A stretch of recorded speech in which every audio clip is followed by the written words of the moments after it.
What's going on, everyone? Nick from Comic Culture here. It's time for Nick at Night, my weekly comic book review show. If you're interested in any of these books, I'll have links to them down below in the description. Use code Comic Culture at checkout to save 10%. Let's get into the books I read this week, starting with Absolute Catwoman issue number 1. Now we have co-writing duties on this one. We have Scott Snyder and we have Shea Grayson. I'm not familiar with Grayson's work before, but I was interested to see how the separation of duties would be handled in the book. And to be honest with you, I can't quite tell, although it does have a familiar tone for the Catwoman character, being that they were in Absolute Batman a few issues ago. From an art perspective, it doesn't blow you away like Absolute Batman or something like that, or Absolute Martian Manhunter or Absolute Wonder Woman. It's kind of a little bit of a step back, but it's still really enjoyable. The character designs, the environments, the action scenes, they all worked for me. The book does pull on your nostalgic heartstrings though. So we have Holly showing back up in here. So we get an Absolute version of Holly. We get to see what she's up to and maybe some hints as to what the past relationship was like between her and Selina. We dive into Selina's backstory a little bit too. Now, throughout this issue, we do see Selina and who she's going to be up against. We get a really cool shocker at the very end of this book, but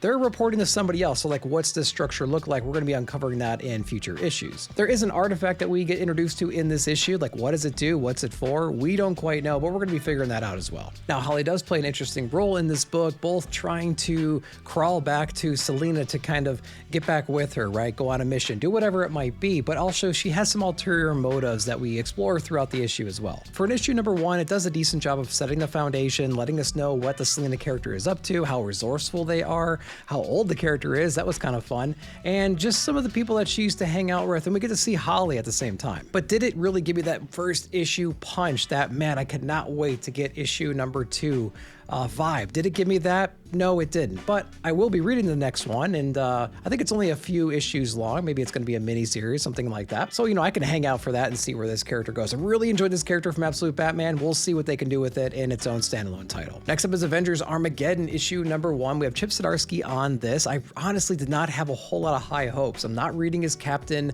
America run. I read maybe the first 4 or 5 issues and fell off. I'm barely keeping up with Weapons of Armageddon because it's just kind of treading over the same thing over and over again. So I did not have a lot of high hopes for this book, but I gotta be honest, visually, I was blown away. There was something about the coloring and the line work and the shadowing effects throughout the story that, despite what was happening on the page, I was just kind of at awe, flipping through the pages going man, they handled that scene really well, or that's a cool character design, and things like that. I think they handled the action scenes really well. Let's talk about the story in general, though. So General Ross, being the Red Hulk, he's basically taken over Latveria, so Doom is out of the picture right now, but he's also pushing his presence and pushing his dominance across other countries that are kind of on the verge of democracy. He's taking it a step further and essentially taking them on. So what are the Avengers and the X-Men and everybody else going to do about it? They're trying to rally their forces, trying to develop a plan and attack him head on. Now we know how well that went out of the pages of Doom that we just got out of a little while ago. Whenever they reacted to whatever Doom was doing, something inevitably bad happened and their team was put on the spotlight and kind of blamed for everything. There's also a lot of hints to other types of events like the Registration Act or Civil War. So there's a lot of familiar things happening with inside the pages. So it's not a super unfamiliar direction that we're going with these characters right now. It's just kind of a new boss to throw them at. But like I said, the visuals is what got me in the story. So I kind of forgave the nuances and some of the problems with the story itself because I was actually enthralled page to page. Let's go over to DC Vertigo with Bleeding Hearts issue number 5. Now, I've said it before, Bleeding Hearts is in my top 5 books of the year for right now, and so we're going to see what the rest of the year has in store for us, but I'm really enjoying the story, the different take on a zombie trope. I really enjoy the artwork too, the character designs, everything about this story and the production of it feels high quality and just very thoughtful. There's this cool, interesting twist with the zombies. The zombies think we are essentially zombies. They can't understand us. They don't understand our rituals and our behaviors. They're hunting us down. They have traditions that they explore inside of here. It's kind of like a hunting type tradition. We have some of the main characters we've fallen in love with in the past couple of issues, kind of on the chopping block right now. We're going to see what happens to them. I think this book really shines in the nuance. We have very interesting, quiet moments. We have great character interactions. We have inner monologue that we're churning through on both sides of everything. We have Little Rabbit, our girl, and we have Poke, our zombie, and it's really fun to be in both of their heads in this issue. Sometimes we're changing perspectives so far in the series issue to issue, but we have a little bit of both in this one. It's a really cool place to be. Now the drama and the action is cranked up to 11 in this issue, and it's going to continue over onto issue number 6. I'm really anxious to see where this book goes. It certainly is one of those books that makes me want to get the next book as soon as possible. So props to the team for that great issue. All right, let's go over to Dork issue number 5. I'm still really enjoying the series. This issue was a little bit of a, not a step back. It had its action, it had its moments, still has all the absurdity that you come to know from the series so far. But Dork finds himself in a home of a fortune teller who decides to give him a little fortune of where he's been right now to prove her ability to do so. We recount what happened right before this issue started, the craziness that he got into, all the trouble and the mayhem and everything that he's caused, and basically leading him into the clutches of a new villain we see towards the end of the book, and we did not see that twist coming. Or at least I didn't. It wasn't quite written on the wall, but it kind of was at the same time. This book really excels with the aesthetic and the humor. If you can get past just the premise alone, which is not that difficult to do because it's very charming, I think you're gonna have a good time with this book. So if you skipped out on it because of the hype, maybe you didn't think it was earned, I would recommend going back and checking it out. All right, we have Stephanie Phillips and we have Lee Garbett over on Daredevil issue number 3. We're 3 issues into this arc already, and I have yet to be given a real reason to care about the story so far. So as shown on the cover, Spider-Man does make an appearance in this book. He does a bunch of different things. He helps Daredevil give this new villain a name, which is kind of funny in the way that it happened.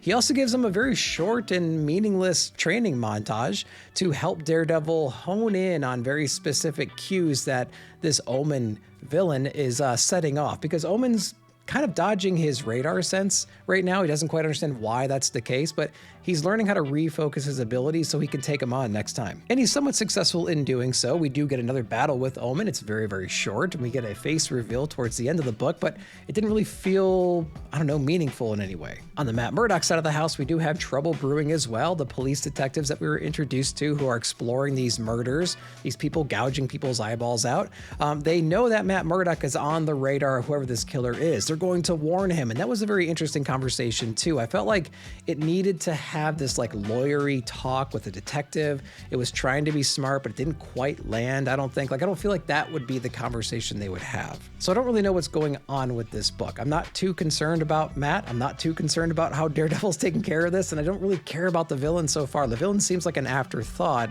that we're worrying about a whole lot for 3 issues, and we really haven't seen a whole lot of them yet. All right, let's go over to Kaya issue number 35. Really enjoy this series. Some of my complaints as of late, if I had to think of any, is that I think this story would read really well in a trade, and the single issue experience can be kind of unfulfilling. And unfulfilling in the sense that when you get to that last page, you got there super quick. You feel like you just wanted a few more pages and you want to get the next issue. It's a good problem to have. This issue felt like a more complete issue, which I loved. I really like the character change in Jin. He's this chosen one from everyone's perspectives. He has all this immense power. He's got this rage he's trying to control. He's being influenced by some shady characters. And so I like how he's saying basically, I'm gonna go on my own path. I'm gonna go forward. I'm gonna do all this stuff. I'm gonna abandon my sister. But now I'm starting to retract that. I'm starting to backpedal a little bit. Maybe this wasn't what I thought it was. It's a very interesting character study, but a lot of things happen inside the story. I'll let you read it. It's a really fantastic issue. It's a really fantastic series in general. The coloring and the line work and everything is top notch. There's not another book that feels and looks like this one. If you enjoy fantasy books, if you like books that don't look like anything else on the shelf, really recommend checking this one out. All right, let's go to Space Ghost issue number 12. David proposed on this one. We actually had him on Ink and Insights over at Dr. Doom's fan club. Make sure to check that one out. He comes in about 30 minutes into the show, and we talk about Speed Racer and Space Ghost and his new Kickstarter, The Oz, issue number 3. Now, Space Ghost and team are taking on Tempest, who's basically developing this time weapon, this time shredder. He's using our Space Ghost from our dimension sort of as like a battery to power this thing. Now, there's a couple key things that happen inside this issue. We understand that there's a multiverse of characters we're having to deal with. There's different Space Ghosts that Tempest has dealt with. There's different Space Ghosts even in our own roster right now. I'll let you explore all of that. I don't want to spoil anything, but there's a lot of cool revelations that unfold in a really natural, just unexpected way, and I loved everything about it. The size and scale of this issue is massive. We're talking about concepts themselves, having to deal with them. Not only time, but like the beginning of time and just the memories and the past lives of all these characters, the revelations of who these characters are, how they were twisted the way they were twisted, and what set them on this path to begin with. We explore all of that inside this issue. Now, do I have to say anything about Jonathan Lau and Andrew Dahlhaus? I mean, they're doing an incredible incredible job on the interior artwork. Again, nothing on the shelf looks like this book. Nothing else feels like this book, unless it's maybe the next book we're going to talk about, which is Speed Racer, issue number 9. Pepose is writing this one as well, but we have Tinto doing the art here. Now, David Pepose, friend of the channel, famously likes to give you an idea of what his stories are like using metaphors, or taking two properties and saying, it's like this meets this, and that gives you an idea of what you're going to get yourself into. I think my example of that for Speed Racer would be, it's like Happy Gilmore meets Running Man meets Talladega Nights. From a Happy Gilmore standpoint, we have the idea of trying to raise money to save a family member, and we're having to go through all these different tournaments or races just to do so. The Running Man reference, obviously about the theatrics behind everything, the weird characters, all the gadgets and danger that we're getting thrown into. Then of course Talladega Nights just for the racing aspect and some of the humor that goes along with it. I don't know what else you want from a comic. There's no review I could give you that won't sell it as hard as that. What might help though is Tinto and Locust doing the art. Man, this team is absolutely incredible when it comes to showing races, showing high-flying action, all those speed lines, everything like that. They're doing a great job of making this book feel as kinetic as possible. What else is great about this book and also Space Ghost is just the fast-paced nature of it. We essentially have 2-issue arcs we're dealing with instead of like a 6-issue arc. There's always a grand scheme, but it keeps things very fresh and interesting and turning over constantly, always grabbing your attention, always keeping you engaged and interested in the next issue. So it's a phenomenal story. If you're reading Space Ghost, if you're reading anything else that Pepose has put together, and you're not reading Speed Racer, you're doing yourself a disservice. All right, we have TMNT issue number 19. We still have Yang on the writing, but we have Panish doing the art, which is a little bit different than Williams, and it's felt throughout this entire issue. What's specifically different from an art point of view is just the character design, the features of them. It was a little bit of a shift for me. Also, Williams has a way of outlining his characters with the kind of like this stroke or this glow, if you've noticed that from time to time. There's also some perspective and some battle scenes that are just feel a little bit off in this issue, but it's just a different artist, and so I can't really blame him for that. We're coming out of the aftermath of Splinter essentially being possessed, coming from the underworld. We have Tang Shen coming into the mix right now, so we have our mother character who's back from the dead essentially. She can't quite get reacclimated back to the land of the living, so we go through fairly extensive means to try to make her feel, I don't know, more at home. Now, Tang Shen in the underworld was the caretaker of the Tree of Fates, and since she left that post, she's now back with the land of the living. There's some deterioration happening there. It's pissing off a lot of people, so that division between the world could collapse, become unstable, all because of her. So undoubtedly, we're going to have some more spirits. We're going to have some more supernatural things thrown into this next coming arc. We're certainly setting the stage for that to be the case. So if you didn't like that kind of a take, or you wanted something a little bit more grounded, it doesn't look like we're going to go in that direction just quite yet. All right, let's wrap it up with DC Next Level. We have Fury of Firestorm issue number 3. We have Jeff Lemire and Raphael De La Torre. We're 3 issues in. We're starting to put the pieces together as to why the Firestorm persona became sentient and is basically destroying or doing whatever it wants to do on Earth. There's a couple of really cool perspectives that we take inside of here. We take it of the new sentient Firestorm character who's basically wrecking shop and taking on some of the Earth's mightiest heroes. And the other one is understanding how it got to be the case, right? So we have Dr. Stein doing a little bit of a history lesson, telling us how it got to this point where the Firestorm persona broke away from the 2 human personas and kind of went sentient and went out of control. We haven't seen Ronnie in a little while right now. He's essentially locked away, maybe in this like mental prison scape. We haven't really seen him too much. We've touched base with Dr. Stein though, but we also get Jason back into the mix. Now, Jason is not too excited about jumping back in. His life has moved on. He's growing his family right now. He doesn't want to jump into this impossible threat yet again. He put that all in the past, but he does set us on a path forward to find Dr. Stein and figure out exactly what is going on here. It was a little bit absurd, but also exciting at the same time to see the Firestorm persona on its own, not being controlled in any kind of way, unleashed on top of the Earth's heroes. So we got like the Flash, we have all sorts of people, the Justice League, Martian Manhunter coming in, trying to take on Firestorm in its pure raw form, and they get nowhere with that. We even get cameos from Supergirl and Batman, totally ineffective in this battle. So what the heck are we going to do to bring this to a conclusion? I think ultimately this series is going to turn a lot of people into Firestorm fans, which is a great thing. All right, guys, that's it for the reviews. Let's go over to League of Comic Geeks to see what's coming out next week. All right, let's check out the week of the 17th. Over at League of Comic Geeks, we have Batman issue number 21, solid book there. Green Arrow, Absolute issue number 2. Really looking forward to that one as well. We have Battle Beast continuing to take on Conquest with issue number 10. Excited for that one. Deathstroke to Terminator issue number 4, solid series. We have Batwoman number 4, wearing me out, but I'm going to ride it out, guys, and see where the story goes. We have Something's Killing the Children. I might check into that one. I'm not entirely sure unless there's a Frizzen cover.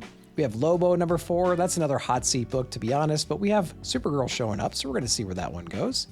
We have Catwoman 88, solid book, man. I really like that. A lot of cool things happening in there. Very dramatic book as well. Great interior artwork. The Redcoat issue number 18, fantastic series. We have If Destruction Be Our Lot issue number 2. Looking forward to that one as well. Then as we keep going down the list, nothing across this row here. We have $1 Trillion Kid issue number 2. This is from the Ghost Machine broader universe from the Unbelievables, if I'm not mistaken. Then we have Of the Earth issue number 2, Chris Condon on this one, a pretty cool issue number 1. And then let's continue down the list. We have Megalith issue number 2, really enjoyed issue number 1, great kaiju story.